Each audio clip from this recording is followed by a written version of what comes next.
যারা দলের সাথে আছেন এখনো বেইমানি করে চলে যাননি বিজেপির আশ্রয়ে, তাদের সকলকে আমার অনেক সলিডারিটি, আমার অনেক স্যালুট, আমার অনেক অভিনন্দন, আমার অনেক শুভেচ্ছা জানাই। কয়েকদিন যাবত আপনারা লক্ষ্য করছেন আমার দলের সহকর্মীরা বলছেন, স্পোক্স পার্সনরা বলছেন, কিন্তু আমি খুব কম কথা বলছি। তার কারণ কখনো কখনো আমি মনে করি নীরবতাই কিন্তু আসল কথাটা বলে। আজকে অনেকদিন বাদে অনেকের অনুরোধে আমি ফার্স্ট টাইম লাইভে কয়েকটি ছোট ছোট কথা বলতে এসেছি। যদি আপনারা ধৈর্য ধরে শোনেন আমি কৃতজ্ঞ থাকব। আমি গতকালও দেখলাম বিজেপি ভোট লুট করে ক্ষমতায় এসছে, এটা আমরা সবাই জানি। এসআইআর লুট করেছে, ভোট লুট করেছে, কাউন্টিং লুট করেছে, সেন্ট্রাল ফোর্সকে দিয়ে কাউন্টিং সেন্টার দখল করেছে, হাইজ্যাকিং করেছে কাউন্টিং সেন্টার। তা সত্ত্বেও আমরা কিন্তু বলেছি যে ঠিক আছে, একটা নতুন সরকার যেভাবেই হোক এসছে, একদিন তো প্রমাণ হবেই, এবং প্রমাণ আমাদের কাছেও আছে, তারা কাজ করুক। কিন্তু কাজের বদলে আমি দেখছি সুস্থ মানুষকে অসুস্থ করে দেওয়ার একটা প্রবণতা চলছে। মহা সন্ত্রাস, এমন সন্ত্রাস শুরু হয়েছে যে যারা আমাদের পক্ষে, যারা আমাদের সাথে আছে, আমাদের কর্মীরা, সহস্র কর্মীদের বিনা কোনো কেস থাকা সত্ত্বেও, এবং যে কেসের কোনো ভ্যালু নেই, কোর্টের অর্ডার না থাকা সত্ত্বেও, তাদের দিনে দুপুরে চুরি, ডাকাতি, ধর্ষণ, গাঁজা, এই সমস্ত নানা রকম বাজে বাজে কেস দিয়ে, যার সাথে কেসের কোনো সম্পর্কই নেই, তাদের লকআপে ঢুকিয়ে দেওয়া হচ্ছে, ঘর বাড়ি জ্বালিয়ে দেওয়া হচ্ছে, অনেক সাধারণ মানুষ ঘর ছাড়া, অনেক তৃণমূল কংগ্রেসের কর্মীরা ঘর ছাড়া। এবং সবচেয়ে দুঃখের ব্যাপার হচ্ছে যারা তৃণমূল কংগ্রেসের সিম্বলে জিতে, আমার সই করা সিম্বলে জিতে, তারা আজ বলছেন 2023-এর পরে নাকি এই পার্টির কোনো অস্তিত্ব নেই, আমাদের 2027-এর অক্টোবরে আবার ইলেকশন করার কথা, এখন নয়। কারণ এটা 22 সালের সিদ্ধান্ত, ওয়ার্কিং আমাদের প্লেনারি সেশনে কনস্টিটিউশন সংশোধন করে, কনস্টিটিউশন এটা বলা আছে, পার্টির কনস্টিটিউশনে। এবং যদি 2023-এই পার্টির রেকগনিশন শেষ হয়ে যায়, তাহলে 2026-এ আপনারা ইলেকশনে দাঁড়ালেন কি করে? সিম্বলটা তো আমি দিয়েছিলাম, অল ইন্ডিয়া তৃণমূল কংগ্রেসের চেয়ারম্যান হিসেবে জোড়াফুল সিম্বলটা, এবং পার্টির নামটা তো আমি দিয়েছিলাম, সই করেছিলাম। আপনাদের নামগুলো আমার অফিস থেকে গেছে সই করা অবস্থায়, এবি ফর্ম জমা হয়েছে, ইলেকশন কমিশন অ্যাকসেপ্ট করেছে, তবেই না দলের প্রার্থী হয়েছেন। আর আজকে জিতে গিয়ে, যেহেতু বিজেপি নানান ছলে বলে কৌশলে কঠোরতায় নির্বাচন কমিশনকে সাথে নিয়ে ভোট লুট করে, নাম কেটে, নানা রকম অছিলায় সেন্ট্রাল ফোর্সকে দিয়ে একটা ভোট লুট করেছে, 2 মাসও ধৈর্য ধরতে পারলেন না, 2 মাসও ধৈর্য ধরতে পারলেন না, এত তাড়াতাড়ি দলের সাথে বেইমানি করে চলে গেলেন। আর বেইমানি করারও তো একটা সীমা থাকা উচিত। পার্টির সাথে বেইমানি না করে, যে পার্টিটা আপনাদের কাছে জন্মদাত্রী মা, আপনারা তো সরাসরি বিজেপি করছেন। এখন বিজেপি করবেন আর তৃণমূল বলবেন, এটা তো হতে পারে না, কারণ তৃণমূল কংগ্রেসের আদর্শ বিজেপি বিরোধী। মনে রাখবেন, আমাদের একটা আদর্শ আছে, আমাদের একটা নীতি আছে।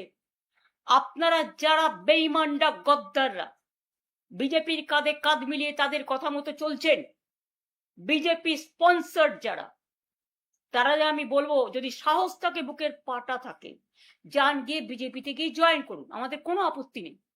তবুও বুঝবো আপনারা বিজেপিতে চলে গেছেন। বিজেপিতে থেকে দল ভাঙার চক্রান্ত, ভাবেন কি যে আমি মরে গেছি? ভাবেন কি আমাদের কর্মীরা মরে গেছে?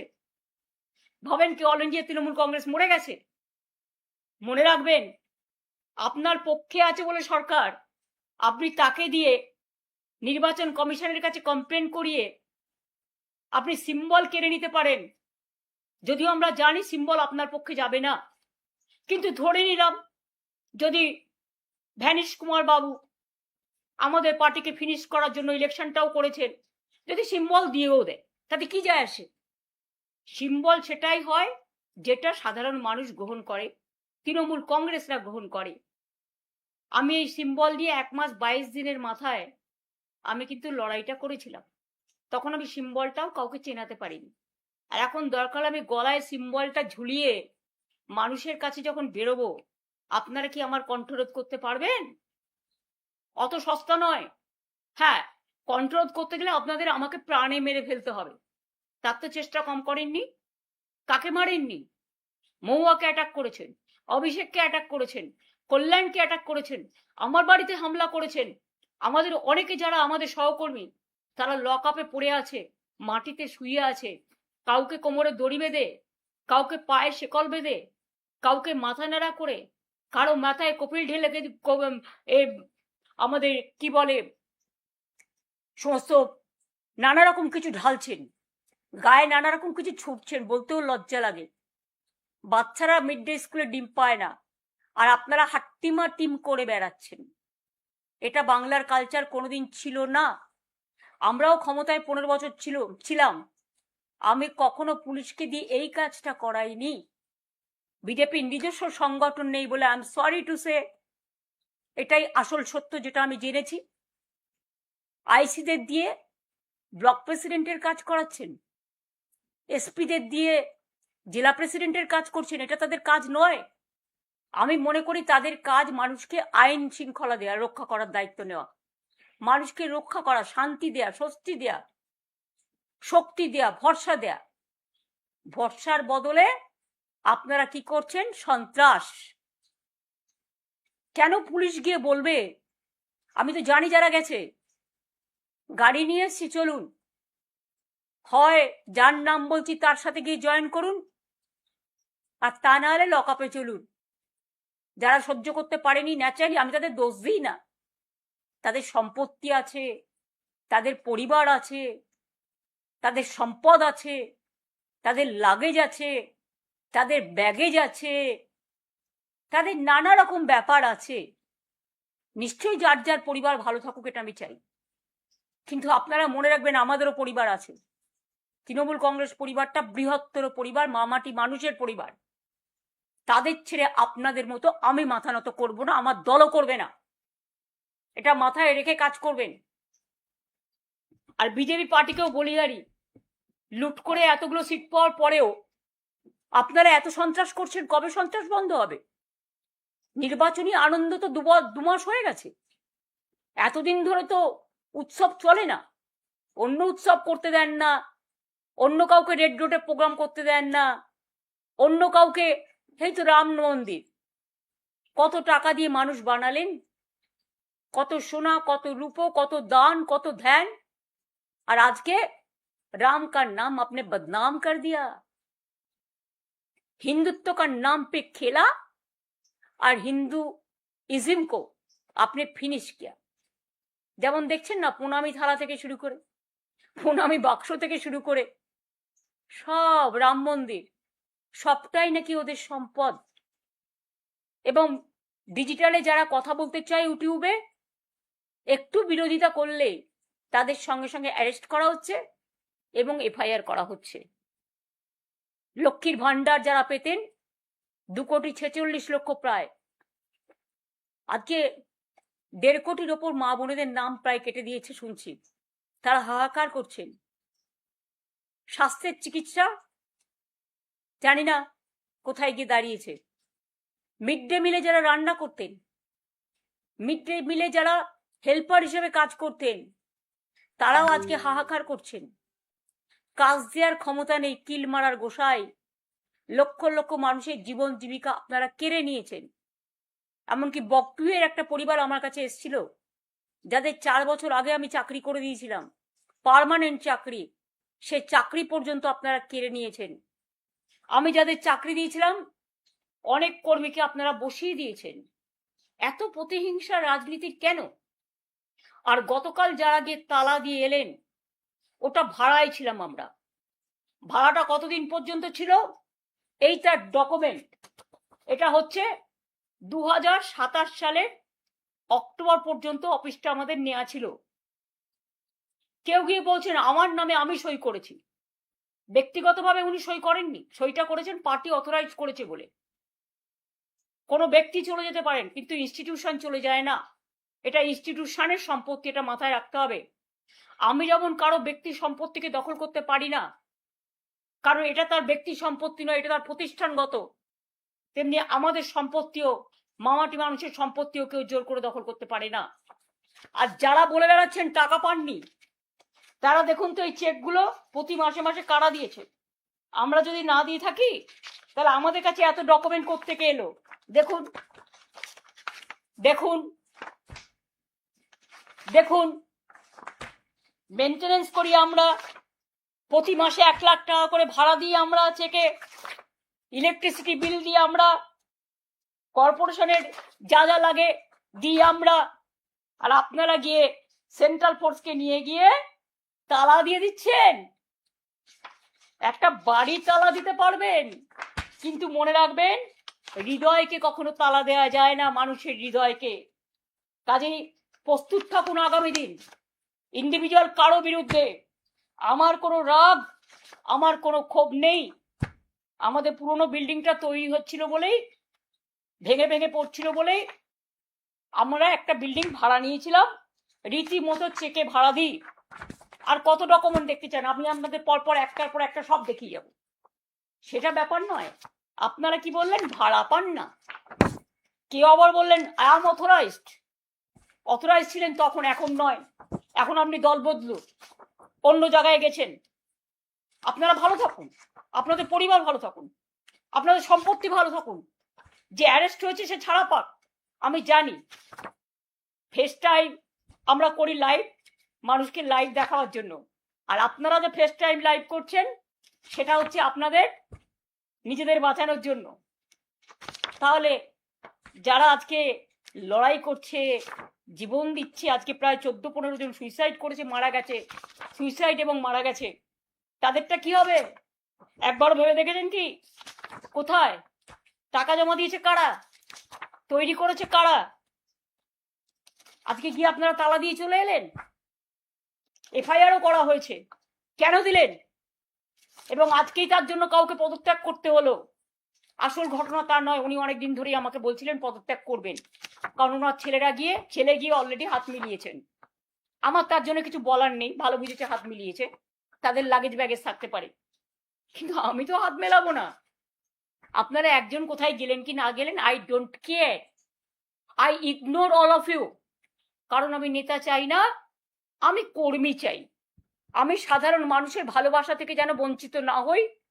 আমার কারো বিরুদ্ধে কোনো ক্ষোভ বা কোনো দুঃখ নেই।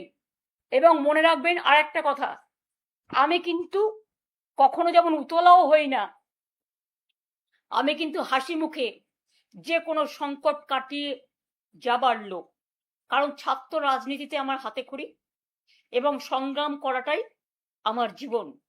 সংগ্রামী লগ্নই আমার জন্ম হয়েছে, তাই সংগ্রামী লগ্ন যতদিন থাকবো ততদিন মনে রাখবেন এই সংগ্রামী লগ্ন থেকেই লড়াইটা করব।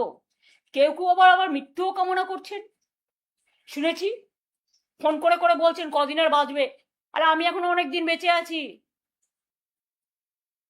আর আমার পরের জেনারেশনও বাঁচবে, তারপরের জেনারেশনও বাঁচবে, তারপরের জেনারেশনও বাঁচবে। কেউ কেউ মাথা নত করতে পারে, কিন্তু কেউ আবার দলের পতাকাটাকে আঁকড়ে ধরতেও পারে।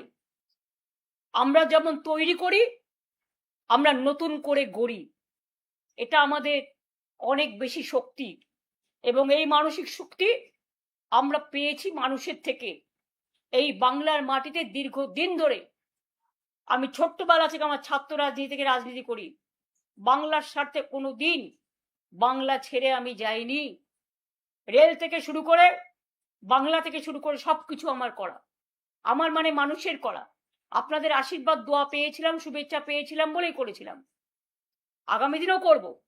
বিশ্বাস রাখুন, ভরসা রাখুন। বাট এটুকু জেনে রাখুন, যারা আজকে দুর্দিনে আছেন তারাই তৃণমূল কংগ্রেসের সোনার খনি। আর আপনারা যারা বেইমানি করে লাগেজ ব্যাগেজ নিয়ে বিজেপির আশ্রয় জায়গা নিয়েছেন, প্লিজ দয়া করে আর যাই করুন, মানুষের সাথে বিশ্বাসযোগ্যতা, মানুষের সাথে বিশ্বাসঘাতকতা করবেন না। নিজেদের বিশ্বাসযোগ্যতা মানুষের কাছ থেকে হারাচ্ছেন। আপনারা এই সিম্বলে জিতে এসছেন, আর আজকে বিদ্রোহী। কিসের বিদ্রোহী? ইলেকশনের আগে পর্যন্ত বিদ্রোহ ছিল না? 15 বছর আপনারা এমপি ছিলেন, এমএলএ ছিলেন, মিনিস্টার ছিলেন, সবটাই পেয়েছেন। কই আমাকে তো কখনো কিছু বলেননি। আমি তো কাউকে কোনোদিন কারো ব্যাপারে ইন্টারফেয়ারও করিনি। সাধারণ মানুষ জেনে রাখুন, এমন ঘটনাও ঘটেছে, বিজেপি অ্যারেস্ট করবে ভয়ে মধ্যরাতে আমার বাড়িতে এসছে। আমি তাকে 10 দিন আমার এখানে খাইয়ে দাইয়ে সুস্থ রেখেছি, যাতে সে কোর্টে বিচার পায়, আশ্রয় পায়। আমার কোনো রাগ বা ক্ষোভ নেই। তারা ভালো থাকুক, তাদের পরিবার ভালো থাকুক, আমি চাই। কিন্তু মনে রাখবেন, আমাদেরও একটা পরিবার আছে। স্বার্থপর পরিবার নয়, স্বার্থ ত্যাগ করার পরিবার। আজকে যারা আমাদের সাথে আছে তাদের নামে অনেক উল্টোপাল্টা বলে বেড়াচ্ছে। 10 বার করে সিআইডি ডাকছে, সিবিআই ডাকছে, ইডি ডাকছে, বলছে वफादारी का जरूरत क्या है। আরে वफादारी का ही तो जरूरत है। আসল মানুষ তো সেই যে মানবিকতাকে সত্য বলে গ্রহণ করে। আসল মানুষ তো সেই যে দুর্যোগে লড়াই করে দাঁড়াতে পারে। আসল মানুষ তো সেই যে দুরন্ত বেগে দৌড়তে পারে। আসল মানুষ তো সেই যে পাশবিকতা নয়, মানবিকতাকে ভালোবাসে। আসল মানুষ তো সেই যে রাষ্ট্রীয় সন্ত্রাসের বিরুদ্ধে রুখে দাঁড়ায়। আজকে সবার কাছে অনুরোধ করবো, যারা রাত দিন পাহারা দিয়ে রাত জেগেছেন, অনেক ধন্যবাদ। আজকে কাউকে তো দেখতে পাচ্ছি না, কেউ প্রতিবাদ করছেন না। বাংলার মাটি তো প্রতিবাদের মাটি। বাংলার মাটি প্রতিহিংসার মাটি নয়। বাংলার সংস্কৃতিটাকে কি আমরা সবাই ভুলে গেলাম এত তাড়াতাড়ি? রবীন্দ্রনাথকে ভুলে গেলাম, নজরুলকে ভুলে গেলাম, আবুল কালাম আজাদকে ভুলে গেলাম, বাবা সাহেব আম্বেদকরকে ভুলে গেলাম, বিরসা মুন্ডাকে ভুলে গেলাম, ভগৎ সিংকে ভুলে গেলাম, নেতাজি সুভাষচন্দ্র বোসকে ভুলে গেলাম, রামকৃষ্ণকে ভুলে গেলাম, স্বামী বিবেকানন্দকে ভুলে গেলাম। এ কি চলছে? আজকে সংবিধানের কোনো গুরুত্ব নেই। রাষ্ট্রীয় সন্ত্রাস বিচারের জায়গাটা বন্ধ হয়ে গেছে। বিশ্বকবি রবীন্দ্রনাথ ঠাকুর বলেছিলেন না, বিচারের বাণী নীরবে নিভৃতে কাঁদে। কোনো জায়গা থেকে বিচার পাওয়া যাচ্ছে না। পুলিশ এফআইআর দিচ্ছে না কোর্ট বলা সত্ত্বেও, যাকে তাকে মারছে এবং অত্যাচার করছে। পুলিশ কেউ গেলে ফোন করে বলে দিচ্ছে বিজেপিকে, বিজেপি কর্মীরা বলছে রাস্তায় রাস্তায় যে আমাদের সব জানিয়ে দেবে, এবং কি সাপ্লাই করছে যেটা বিজেপিকে দিতে হবে সেটাও করে দিচ্ছে, বলে দিচ্ছে। আরে এগুলো না করে মানুষের খাবার জিনিস মানুষকে দিন না। যে বাচ্চাদের মিড ডে মিল বন্ধ করে দিয়েছেন, ডিমটা প্রোটিন, কেউ নিরামিষ খেলে আমার কোনো আপত্তি নেই, কিন্তু গ্রামের বাচ্চারা মিড ডে মিলটার জন্য স্কুলে যায়। মনে রাখবেন, এইটার জন্য বাচ্চারা স্কুলে যায়। এবং প্রাইমারি এডুকেশনে আমরা ড্রপ আউট রেট 0 করে দিয়ে এসেছিলাম। আজকে মিড ডে মিলের কত হাজার হাজার কর্মী আছে যারা রান্না করে, যারা খাবার দাবার তৈরি করতে সাহায্য করে, পরিষ্কার করে। কত আইসিডিএস এর মা বোনেরা আছে যারা প্রেগনেন্ট মাদারদের দেখে। কত আশার কর্মীরা আছে সারাক্ষণ কাজ করে। কত সেলফ হেল্প গ্রুপ আছে যারা মিড ডে মিল চালায়। আপনাদের আইডিয়া আছে? আজকে রাস্তায় গেলে দেখি শুনছেন হকাররা ভাবছে কখন আসছে বুলডোজার। মানুষ জিনিস কিনতে গেলে জিনিস পাচ্ছে না। অনেকে আমাকে বলেছে বাজারে গেলে ঠিক মতো সবজি পাচ্ছে না ন্যায্য দামে, মাছ পাচ্ছে না ন্যায্য দামে, সব উধাও হয়ে গেছে। সেদিকে চিন্তা দিক সরকার, আমাদের পুরো সমর্থন পাবে। আমি কনস্ট্রাকটিভ ওয়ার্কে কখনো বিরোধিতা করি না। শুধু তৃণমূলকে কি করে শেষ করা যায়, আর তৃণমূলকে কি করে মারা যায়, আর তৃণমূলের বেঈমানদের সাথে নিয়ে কিভাবে তৃণমূলের অফিস দখল করতে হয়, আর তৃণমূল কংগ্রেসের কর্মীদের অ্যারেস্ট করতে হয়, কি করে সন্ত্রাস করতে হয়, হামলা করতে হয়, এসব না করে আপনারা মানুষের দিকে লক্ষ্য দিন, আমাদের পুরো সমর্থন পাবেন। আর যিনি আজকে মুখ্যমন্ত্রী হয়েছেন, আমার অনেক শুভেচ্ছা থাকবে। কিন্তু এটা আমি নিশ্চয়ই বলবো না যে আপনি মুখ্যমন্ত্রী হয়েছেন বলে আপনি তৃণমূলটা করেননি। আপনিও কংগ্রেস করতেন একদিন, আপনিও নির্বাচনে অনেকবার হেরেছেন, এবং আপনার জন্য আমি বারবার যেতাম আপনার কেন্দ্রে। সেটা আমার কর্তব্য ছিল, এর জন্য আমি কোনো কৃতিত্ব নিচ্ছি না। এবং আপনিও প্রায় 10-11 বছর তৃণমূল কংগ্রেসের এমএলএ হিসেবে আপনি মন্ত্রী ছিলেন। কখনো ট্রান্সপোর্ট মিনিস্টার, কখনো ইরিগেশন মিনিস্টার, কখনো 6টা জেলার দায়িত্বে ছিলেন, জেলা পরিষদ, গ্রাম সভা, পঞ্চায়েত তৈরিতে সাহায্য করেছেন এবং সাহায্যের হাতও বাড়িয়েছেন, সাহায্যের হাতও নাড়িয়েছেন। আমি কিন্তু সবটাই জানি। হলদিয়া ডেভেলপমেন্ট বোর্ড থেকে দীঘা ডেভেলপমেন্ট বোর্ড, সবটাই তো আমাদের সরকার আপনাদের দিয়ে চালিয়েছে। তা হঠাৎ আজকে মাত্র 3-4 বছরের মধ্যে যারা সাধু তারা আপনাদের সাথে গিয়ে সাধু হয়ে গেল, আর যারা কোনোদিন কিছু পায়নি, লড়াই করেছে, তাদের পেছনে লেগে রাষ্ট্রীয় সন্ত্রাস করাচ্ছেন। একটা কথা মনে রাখবেন, man poses, god disposes. Atrocities করবেন না, এটা কিন্তু একদিন ফিরে আসতে পারে। মনে রাখবেন, every action has a reaction. আপনারা যত অ্যাট্রসিটিস করবেন আমরা কিন্তু তত বাড়ব। আর 21শে জুলাই হবে শহীদ স্মরণে। আমরা পারমিশন চেয়েছি, কোনো প্রোগ্রামেই আমাদের পুলিশ পারমিশন দিচ্ছে না। একবার ভাবুন তো, কেন ইমাজিন যে একটা পুলিশ কখনো বলতে পারে যে up to August no rally will be allowed in Kolkata central and north? আরে এই আবার কি কথা? টোটাল গণতন্ত্রটাকে কন্ট্রোল, গায়ের জোরে ব্ল্যাঙ্ক অর্ডার। এখানে কোনো 144 নেই, এখানে কোনো কমিউনাল রাইটস নেই। তো কেন করছেন এসব? শুধু তৃণমূল কংগ্রেসের প্রোগ্রামটাকে ভেস্তে দেওয়ার জন্য? শুনুন, রিকশায় দাঁড়িয়ে প্রোগ্রাম হলেও প্রোগ্রাম আমাদের হবে, এবং আপনারা ট্রেনে আসতে দেবেন না, বাসে আসতে দেবেন না, বেরোতে দেবেন না। আমি সব কাজটাজি জানি, কিন্তু একটা জিনিস জেনে রাখুন, হৃদয় যখন নাড়া দেয় না, কোনো বাধাই কোনো বাধা মানে না। দেখবেন রবীন্দ্রনাথ ঠাকুরের ভাষাতেই 21শে জুলাই হবে, বাঁধ ভেঙে দাও, বাঁধ ভেঙে দাও, বাঁধ ভেঙে দাও, ভাঙো সন্ত্রাসের বাঁধ, ভাঙো, শহীদ স্মরণে এসো। কোনখানে আসবেন সেটা আমরা পুলিশকে পারমিশন চেয়েছি, পারমিশন পেলে আপনাদের জায়গাটা জানিয়ে দেবো। আর একটা কথা বলি, তৃণমূল কংগ্রেসের, আমি অল ইন্ডিয়া তৃণমূল কংগ্রেসের চেয়ারম্যান হিসেবে, যে আমি অল ইন্ডিয়া তৃণমূল কংগ্রেসটাও যখন যেমন দেখব, আমি ওয়েস্ট বেঙ্গল স্টেট তৃণমূল কংগ্রেসও আমি নিজে দায়িত্ব নিয়ে দেখব। এখন তো আর অন্য কোনো কাজ নেই, আমি এই দলের কাজটাই ভালো করে করব, এবং আমি প্রতিদিন আমার কর্মীদের মিট করি, সুতরাং সবাই জানেন। সুতরাং আমি দলটাকে আরো ভালো করে দেখতে সুযোগ পাবো। আমি যা কমিটি ছিল 2জনকে অ্যাড করছি নতুন করে, যাতে তারা রেগুলার কাজটা করতে পারে।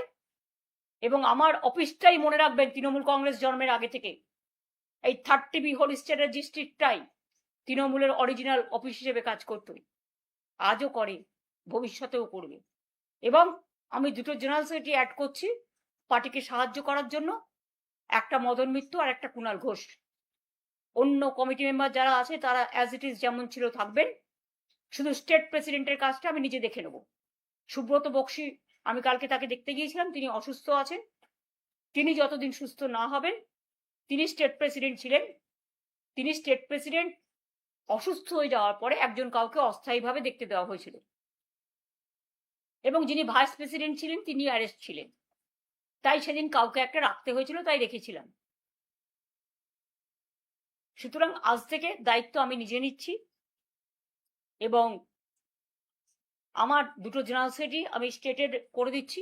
All India general secretary Abhishek Banerjee আছে, ডেরেক মহুয়ারা সবাই অল ইন্ডিয়া কমিটিতে আছে, শোভন দ্বারা। আমি 2টো জেনারেল সেক্রেটারি কুণাল ঘোষ আর মদন মিত্রকে করে দিচ্ছি।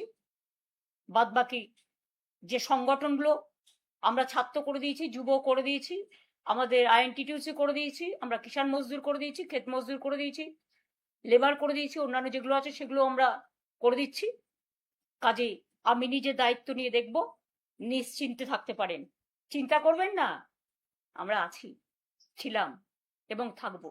আমি চেয়ারকে কেয়ার করি না, আমি কর্মীদের কেয়ার করি, ওরাই আমার সম্পদ। আর আমি মানুষকে কেয়ার করি, যতদিন বাঁচবো মানুষের জন্য বাঁচবো আর কর্মীদের জন্য বাঁচবো। মাথায় রাখবেন, ভালো থাকবেন, সবাই দীর্ঘজীবী হন, সবাই ভালো থাকুন, সবাই সুস্থ থাকুন, সবার আরোগ্য কামনা করছি। শিশুরা ভালো থাকুন, ছাত্র যৌবন ভালো থাকুন। নিট পরীক্ষা নিয়ে অনেক রকম ঝামেলা চলছে, কোনো বিচার আপনারা পাননি। ভ্যাপাম নিয়েও বিচার পাননি, রাম মন্দির নিয়েও বিচার পাননি, প্রণামের বাক্সও চাইছে। কি বাকি আছে? মাত্র 2 মাসে এত লুট? তাহলে ভালো করে সরকারটা চালান, আমি এটুকুই বলবো। অনেক অনেক ধন্যবাদ। Thank you so much. Thanks much and thanks a lot. জয় হিন্দ, বন্দে মাতরম, জয় বাংলা, জয় তৃণমূল কংগ্রেস।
যারা বলছেন আমি নাকি সনাতনী সরকার বলে সরকারকে চেপে একটা অর্থ উপার্জন করার রাস্তা বার করছি, তাদেরকেই বলি প্রথম কথা হচ্ছে আমার বাবা টেলারিং কাজ করলে আমাকে খাওয়ানোর পড়ানোর ক্ষমতা রাখে। আর দ্বিতীয় কথা একটা জানেন তো, ভাগোয়াগিরি আর ভাড়োয়াগিরির মধ্যে কিন্তু পার্থক্য আছে। হ্যাঁ, কারা দিদিকে ভাড়োয়াগিরি বলেছো? দিদির পায়ে ধরে ক্ষমা চেয়ে যাও, এক্ষুনি পায়ে ধরে ক্ষমা চেয়ে যাও। দিদির বাবা দিদিকে দর্জির কাজ করে খাওয়ায়, সে ভিডিও করতে বাধ্য হয়েছে। তোমরা এত বড় বড় কথা বলেছো। তবে দিদি, ছোট মুখ একটা বড় প্রশ্ন আছে, যে আপনি এই গাড়িটা কিনেছেন, আপনার বাবা এই গাড়িটা কিনে দিয়েছেন, ছোটবেলা থেকে আমি দর্জির কাজ করি না, তো ছোটবেলা থেকে দেখছি আমাদের এলাকায়, আমাদের বাড়িতে ছোটবেলা থেকে দেখছি কত লোক দর্জির কাজ করছে। এখনো পর্যন্ত এরকম গাড়ি কেনা তো দূরের কথা, এরকম গাড়ি ভাড়া করতেও পারে না। আপনার বাবা কোন উস্তাকারের কাছে কাজ করে, কি ধরনের মাল সেলাই করে একটু বলবেন দিদি প্লিজ? তাহলে আমরাও একটা গাড়ি নিতে পারতাম, ছোটখাটো হলেও।